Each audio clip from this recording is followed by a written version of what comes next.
రెండవ అధ్యాయము 21 నుంచి 39 వరకు ఈ వాక్య భాగాన్ని జ్ఞాపకం చేసుకుందాం. చిన్న ప్రార్థన చేసుకుందాం. అందరు తలలు వంచి కళ్ళు మూసినట్లయితే ప్రార్థన చేసుకుందాం. పరిశుద్ధుడవైన దేవ, కృపా సత్య సంపూర్ణ, మహోన్నతుడా, ఆశ్చర్యకరుడా, మీకు వందనాలు, స్తుతి స్తోత్రాలు చెల్లిస్తున్నాను తండ్రి. రాజా, మీకు వందనాలు, మహిమ తేజ నీకు స్తోత్రాలు చెల్లిస్తున్నాం తండ్రి. ఈ సమయంలో ప్రభువా, అయా నీకు కృతజ్ఞతాస్తుతులు చెల్లిస్తున్నాం ప్రభువా. నీ వాక్యమును జ్ఞాపకం చేసుకుంటుండగా అయా మరి మీ వాక్యమును అయా ప్రకటిస్తున్న నాకును మీ ఆత్మశక్తిని, ఆత్మ నడిపింపు, అగ్ని అభిషేకము దయచేతని వినుచున్న నీ బిడ్డలకు ప్రభా అయా గ్రహించే శక్తిని దయచేసి నీ వాక్యమును మా మదిలో భద్రం చేసుకున్నటకు సహాయం చేయమని, వాక్య ప్రకారంగా జీవితాలు కట్టుకుంటూ నీ వెలుగు బాటలు నడిచే భాగ్యం దయచేయమని సమస్త మహిమ ప్రభావాలు మీకే ఆరోపిస్తూ యేసు నామములో ప్రార్థిస్తున్నాం పరమ తండ్రి, ఆమేన్. మంచిదండి. మరి ఈ యొక్క వాక్య భాగాన్ని మనము జ్ఞాపకం చేసుకున్నట్లయితే గొల్లలు యేసుక్రీస్తును మరి ఆరాధించి తిరిగి వెళ్ళిన తర్వాత మరి జరిగిన సంఘటన మనము మరి ధ్యానించబోతున్నాం. అయితే ఈ వాక్య భాగాన్ని మనము జ్ఞాపకం చేసుకుంటే ఇక్కడ కూడా ఇద్దరు వ్యక్తులు దేవుని ఆరాధించినట్టుగా, దేవుని మహిమపరిచినట్టుగా వాక్య భాగం సెలవిస్తున్నది. యేసుక్రీస్తు యెరూషలేము దేవాలయానికి వెళ్ళినప్పుడు అక్కడ మరి సిమియోను అనే భక్తుడు, హన్న అనే ఒక ప్రవక్తిని వారు ఇరువురు కూడా దేవుని ఆరాధించినట్టుగా దేవుని యొక్క వాక్యం సెలవిస్తున్నది. చూడండి వాక్య భాగంలో 27వ వచనం, 28వ వచనం. అంతటా ధర్మశాస్త్ర పద్ధతి చొప్పున ఆయన విషయమే జరిగించుటకు తల్లిదండ్రులు శిశువైన యేసును దేవాలయంలోనికి తీసుకొని వచ్చినప్పుడు అతడు తన చేతులలో ఆయనను ఎత్తుకొని దేవుని స్తుతించుతూ అంటే ఇక్కడ సిమియోను యెరూషలేము దేవాలయంలో దేవుని మరి స్తుతించినట్టుగా, ఆరాధించినట్టుగా మనం చూస్తున్నాం. అదేవిధంగా మరి 38వ వచనం, అన్న అనే స్త్రీ కూడా దేవుని కొనియాడినట్టుగా ఈ వాక్య భాగంలో మనం చూస్తున్నాం. ఆమె కూడా ఆ గడియలోనే లోపలికి వచ్చి దేవుని కొనియాడి యెరూషలేములో విమోచనం కొరకు కనిపెట్టుచున్న వారందరితో ఆయనను గూర్చి మాట్లాడుచుండెను. చూడండి ప్రియ దేవుని బిడ్డలారా, ఈ ఇరువురు కూడా దేవుని ఆరాధించినట్టుగా మనం చూస్తున్నాం. ఇరువురు కూడా దేవుని ఆరాధించినట్టుగా మనం చూస్తున్నాం. నిజంగా మరి యేసుక్రీస్తు వారిని 8వ దినమున మరి నిజంగా ఆ కాలంలోనంట ప్రతి మగపిల్లను ప్రభువునకు ప్రతిష్ఠ చేసేవారంట. ప్రతి బాబును కదా, పుట్టిన తొలుచూలు బాబును, మరి మగ బాబును, మరి మగపిల్లను ప్రభునకు ప్రతిష్ఠ. 24వ వచనంలో చూస్తే ఆ మాట మనకు కనబడుతుంది. చూడండి 22 నుంచి 24. మోషే ధర్మశాస్త్రము చొప్పున వారు తమ్మును శుద్ధి చేసుకున్న దినములు గడిచినప్పుడు ప్రతి తొలిచూలు మగపిల్ల ప్రభునకు ప్రతిష్ఠ చేయబడవలెను అని ప్రభువు ధర్మశాస్త్రమందు వ్రాయబడినట్లు ఆయనను ప్రభునకు ప్రతిష్ఠించుటకు ప్రభు ధర్మశాస్త్రమందు వ్రాయబడినట్టు గువ్వల జతనైనను 2 పావురపు పిల్లలనైనను బలిగా సమర్పించుటకును వారు ఆయనను యెరూషలేమునకు తీసుకొని పోయిరి. ఈ విధంగా మరి ఆ కాలంలో మరి మగపిల్లలు పుడితే మరి దేవునికి ప్రతిష్ఠ చేసేవారు. నిజంగా ఏ దినమున అంటే ఎన్నో దినమున అంటే 8వ దినమున ప్రతిష్ఠ చేసేవారు. చూడండి 21వ వచనంలో చూస్తే ఆ మాట మనకు కనబడుతుంది.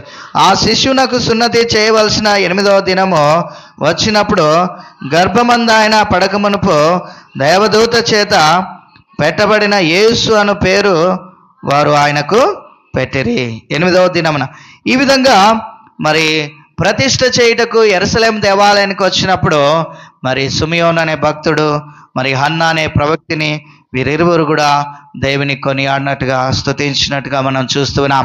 నిజంగా వీరు ఎక్కడ దేవుని ఆరాధించారు, ఎక్కడ దేవుని మహింపరిచారంటే దేవాలయంలో దేవుని గణపరిచారు. హల్లెలూయా. ఎక్కడ గణపరిచారు? దేవాలయంలో. జ్ఞానులు ఎక్కడ దేవుని గణపరిచారు? ఎక్కడ? పశుల పాకలు. హల్లెలూయా. ఎక్కడ?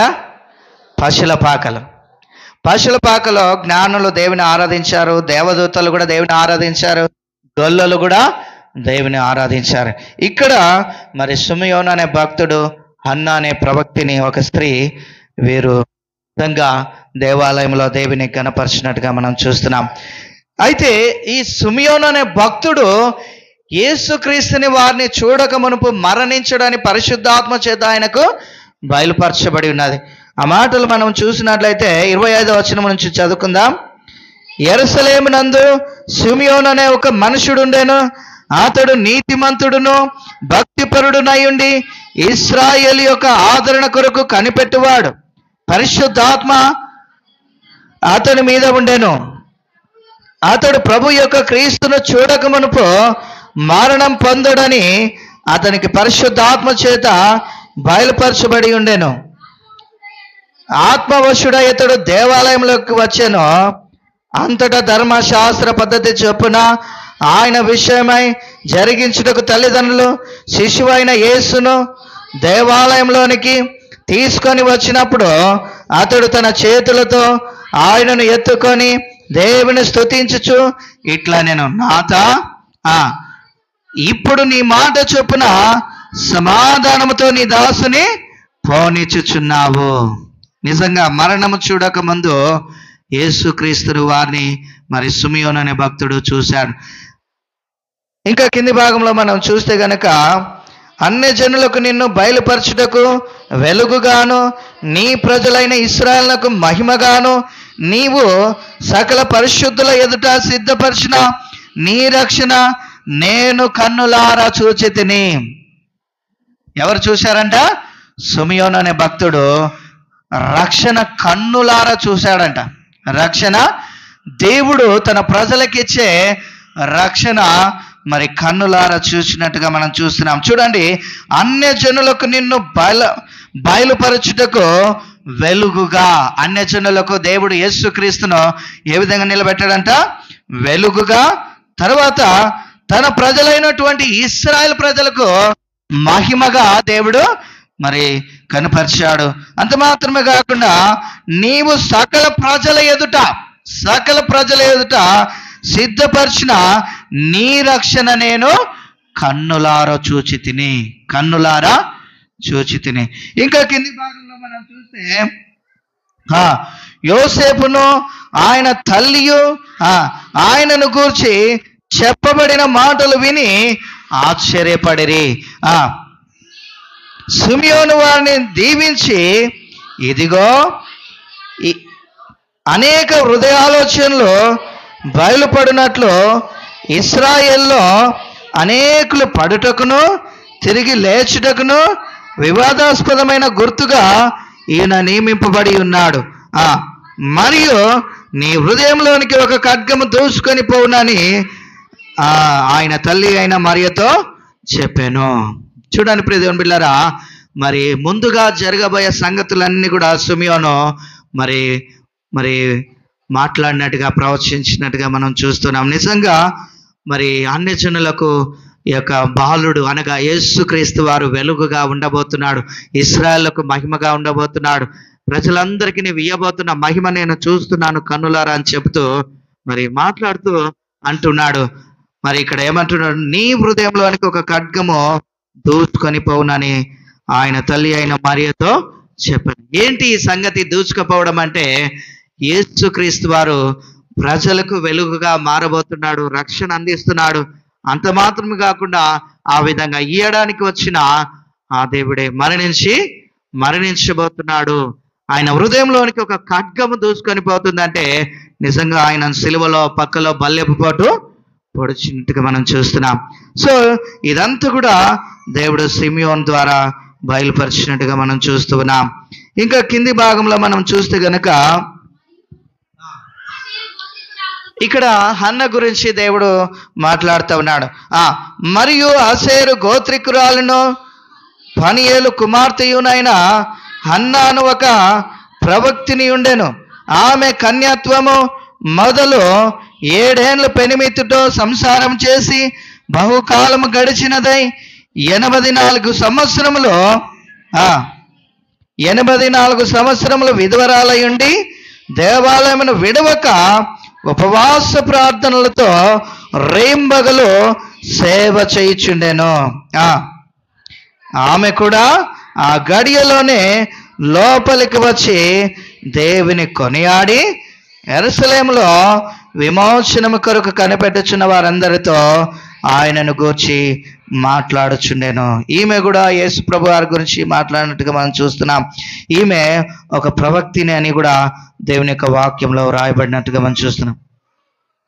చూడండి ప్రియ దేవుని బిడ్డలారా, ప్రాముఖ్యంగా ఈ వాక్య భాగంలో ఈ ఇద్దరు వ్యక్తుల జీవితాలను మనము జ్ఞాపకం చేసుకున్నట్లయితే ఇరువురు కూడా నిజంగా సిమియోను అనే భక్తుడు, హన్న అనే స్త్రీ కూడా దేవాలయంలో దేవుని చిత్తాన్ని జరిగించేవారుగా ఉంటూ ఉన్నారు. నిజంగా ఈమె అయితే పరిచర్య చేస్తుంది, మరి ఈయన కూడా ధర్మశాస్త్రమును బోధించేవాడుగా ఉంటున్నాడు. అయితే ఈ వాక్య భాగంలో ప్రాముఖ్యంగా మనము గమనించినట్లయితే వీరి యొక్క దేవుని యందు వారు కలిగి ఉన్న జీవితాన్ని మనము ఆలోచన చేసినట్లయితే నిజంగా సిమియోను అనే భక్తుడు ఏ విధంగా జీవించాడో చూడండి ఒకసారి. 25వ వచనంలో చూస్తే ఆ మాట మనకు కనబడుతుంది. యెరూషలేమునందు సిమియోను అనే ఒక మనుషుడు ఉండెను. అతడు నీతిమంతుడు. ఎలాంటి వాడంట ఈయన? నీతిమంతుడు. చూడండి ప్రియ దేవుని బిడ్డలారా, ఈయన నీతిమంతుడు, ఇంకా భక్తిపరుడు. నీతిమంతుడు, భక్తిపరుడు, ఇంకా ఇశ్రాయేలు యొక్క ఆదరణ కొరకు కనిపెట్టువాడు, పరిశుద్ధాత్మ అతని మీద ఉండెను అని వాక్యం సెలవిస్తున్నది. పరిశుద్ధాత్మ అతని మీద ఉండెను. ఇంకా మరణించక ముందు యేసుక్రీస్తును చూస్తాడని దేవుని యొక్క వాక్యం సెలవిస్తుంది. చూడండి ఎంత చక్కటి జీవితాన్ని మరి ఆయన సిమియోను అనే భక్తుడు మరి దేవుని కొరకు బ్రతికాడు. నిజంగా ఇలాంటి జీవితాన్ని మన జీవితాల్లో మనము కూడా కలిగి ఉండడానికి మనం ప్రయాసపడాలి. నిజంగా ఈయన ఎలాంటి జీవితాన్ని జీవించాడు?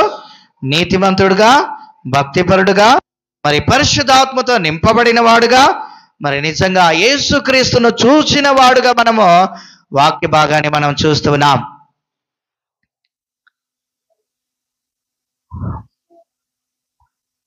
హల్లెలూయా, స్తుతి మహిమా ఎల్లప్పుడు దేవునికి చెదము.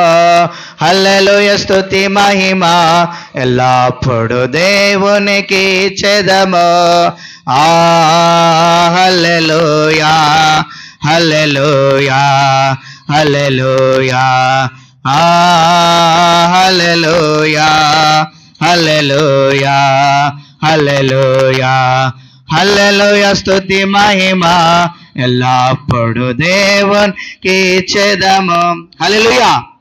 సో ప్రియ దేవుని బిడ్డలారా, నిజంగా ఈ చక్కటి జీవితాన్ని దేవుడు నిజంగా ఆయన దేవుని యందు కలిగి ఉన్నాడు. మనం కూడా ఆ విధంగా కలిగి ఉంటూ దేవునికి మహిమ తెచ్చేవారంగా ఉండాలి. నిజంగా వీరి జీవితము అనేకులకు సాక్ష్యార్థంగా ఉన్నట్టుగా మనం చూస్తున్నాం. చూడండి ప్రియ దేవుని బిడ్డలారా, ఈ విధంగా దేవాలయంలో దేవుని ఘనపరిచినట్టుగా మనం చూస్తున్నాం. అదేవిధంగా హన్న గురించి మనం ఆలోచన చేస్తే గనక హన్న గురించి ఒకసారి చూడండి. 36వ వచనం నుంచి 36వ వచనం. మరియు ఆషేరు గోత్రికురాలను పనియేలు కుమార్తెయునైన హన్నాను ఒక ప్రవక్తిని ఉండెను. ఆమె కన్యాత్వం మొదలు 7 ఏండ్లు పెనిమితితో సంసారము చేసి బహుకాలము గడిచినదై 84 సంవత్సరాలు విధవరాలయ్యుండి ఇంకా దేవాలయమును విడవక ఉపవాస ప్రార్థనలతో రేయంబగలు సేవ చేయుచుండెను. చూడండి, 84 సంవత్సరాలు, కేవలం ఒక 7 సంవత్సరాలే తన పెనిమిటితో ఆమె సంసార ధర్మము జరిగించిన తర్వాత ఆమె విధవరాలైనప్పటికీ కూడా దేవునికి మహిమకరమైన జీవితాన్ని జీవించింది. హల్లెలూయా. ఒక విధవరాలుగా తన జీవితాన్ని కాపాడుకుంటూ దేవునికి మహిమ తెచ్చిన బిడ్డగా జీవించింది. హల్లెలూయా. నిజంగా విధవరాలుగా ఉన్న ప్రతి ఒక్కరు కూడా ఇలాంటి జీవితాన్ని మనము జీవించాలి. ప్రతి స్త్రీ కూడా, విధవరాలుగా ఉన్న ప్రతి స్త్రీ కూడా ఈ హన్నా అనే స్త్రీ మాదిరిగా తీసుకోవాలి. నిజంగా ఈమె దేవాలయమును విడవక చక్కగా దేవుని మందిరంలో ఆమె ఉంటూ ఏం చేస్తుందట? ఉపవాస ప్రార్థనలు చేస్తుందట. రేయింబగలు ఉపవాస ప్రార్థనలు చేస్తూ మరి దేవునికి సేవ చేసిన స్త్రీగా ఉంటుంది. సేవ చేయుచుండెను అని వాక్యం సెలవిస్తుంది. ఈ విధంగా దేవాలయంలోకి వచ్చిన మరి బాలుడైన యేసుక్రీస్తు వారిని ఈమె కూడా దేవుని కొనియాడినట్టుగా మనం చూస్తున్నాం. కాబట్టి ఇలాంటి భక్తుల జీవితాలను మనము మాదిరిగా తీసుకుంటూ సుమియోనులాగా మరి పురుషులు జీవించాలి. హన్నా అనే ప్రవక్తినిలాగా స్త్రీలు జీవిస్తే నిజంగా మన జీవితం ఎంతో ధనకరంగా ఉంటుందని మరి ప్రభు సెలవిస్తున్నాడు. నిజంగా వారు ఒక మాదిరిగా మనకు కనబడుతున్నారు. ఇలాంటి మాదిరికరమైన జీవితాన్ని మనము జీవిస్తూ దేవుని కృపలో ముందుకు సాగాలని దేవుడి కొద్ది మాటలను మన వెనుకలో దీవించును గాక. ఆమేన్.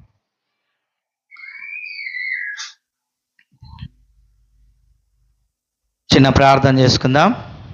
కృపా సత్య సంపూర్ణ విత్తబడిన వాక్యము ప్రతి హృదయంలో మీరే ఫలింపచేసి ఆశీర్వదించి మహిమ పొందమని యేసు నామములో ప్రార్థిస్తున్నాము.